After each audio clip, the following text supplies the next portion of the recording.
I never liked elevators. There's something unnerving about being trapped in a small metal box, hurtling up or down at speeds you can't control. But this particular elevator ride, this one sealed my fear forever. I had just moved into a new apartment building, a towering monolith in the heart of the city.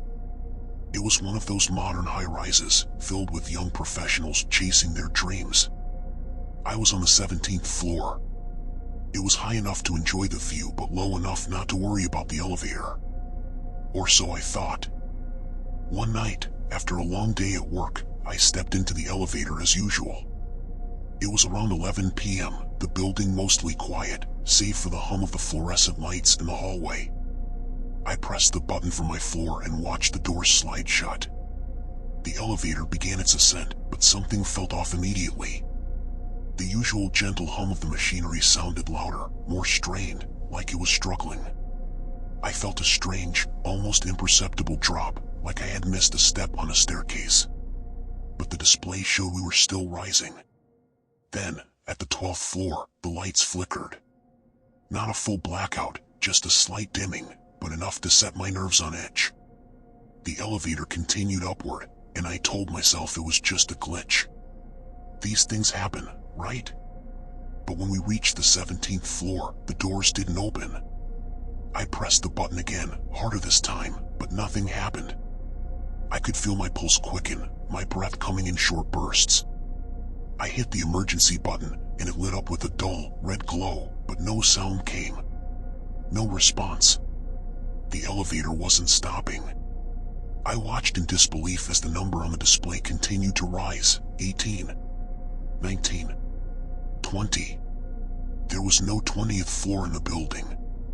My hand hovered over the buttons, frantically pressing the open door button, the stop button, anything that could make it halt, but it was as if the controls were dead. The elevator just kept moving. 21. 22. At this point, I was panicking, pounding on the doors, shouting for help, but all I could hear was the strained whirring of the elevator.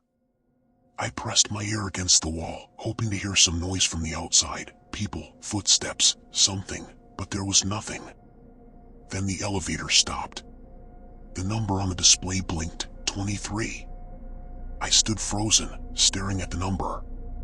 There was no floor 23 in my building, but here I was. The lights dimmed again, flickering as the doors slowly slid open.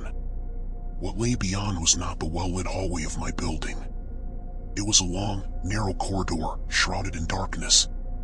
The walls were cracked and decayed, with old, yellowed wallpaper peeling away in long strips. A smell hit me, damp, moldy, and metallic, like rusted iron. The air was thick and cold, unnaturally so, sending a chill down my spine. I should have stayed in the elevator. I should have hit every button and forced it to move. But instead, I stepped out.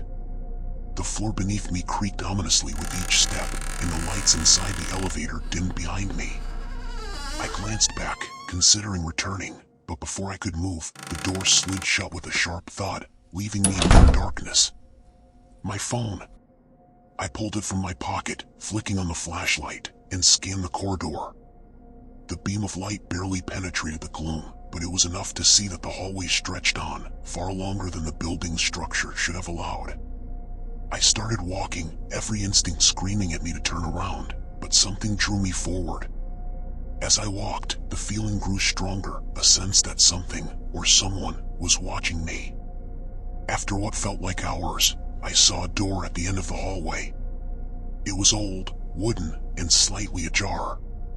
I hesitated, every part of me resisting, but I couldn't stop. I pushed the door open, the hinges creaking loudly in the oppressive silence. Inside was a small room. In the center, a single wooden chair faced away from me. I shined my flashlight around, and my stomach lurched. The walls were covered in scratches, deep, jagged marks, as though something had been clawing to get out. I heard a faint whisper. I froze, the beam of my flashlight shaking in my hand. The whisper grew louder, but I couldn't make out the words. It was like a chant, something low and guttural, repeated over and over. Then the chair creaked. Someone, or something, was sitting in it. I wanted to run, but my legs wouldn't move. The whispering continued, louder now, almost frantic. Slowly, the chair began to turn. My heart pounded in my chest, each beat like a drum in my ears. And then I saw it. A figure, hunched and gaunt, sat in the chair. Its skin was pale and stretched tight over its bones, its eyes sunken deep into its skull. But it wasn't looking at me, it was looking down at its hands, which were covered in blood. The chanting stopped, and for a moment, there was silence. Then, it looked up. Its eyes, dark and hollow, locked onto mine. A smile, a twisted, unnatural grin, spread across its face, and it stood, its movements jerky and unnatural, as though it hadn't moved in years. I bolted. I didn't care where the hallway led. I just ran, my footsteps echoing behind me. The sound of something following me, fast, uneven footsteps, grew louder, closer. I could hear the creature's ragged breathing, feel its presence just behind me. I reached the elevator, slamming the button, praying it would open. The door slid apart, and I threw myself inside, jamming my finger against the closed door button. For a moment, I saw it, the creature, at the end of the hallway, staring at me with that same twisted grin. Then the doors closed, and the elevator jolted downward. When the doors opened again, I was back on the 17th floor. Everything was as it should be.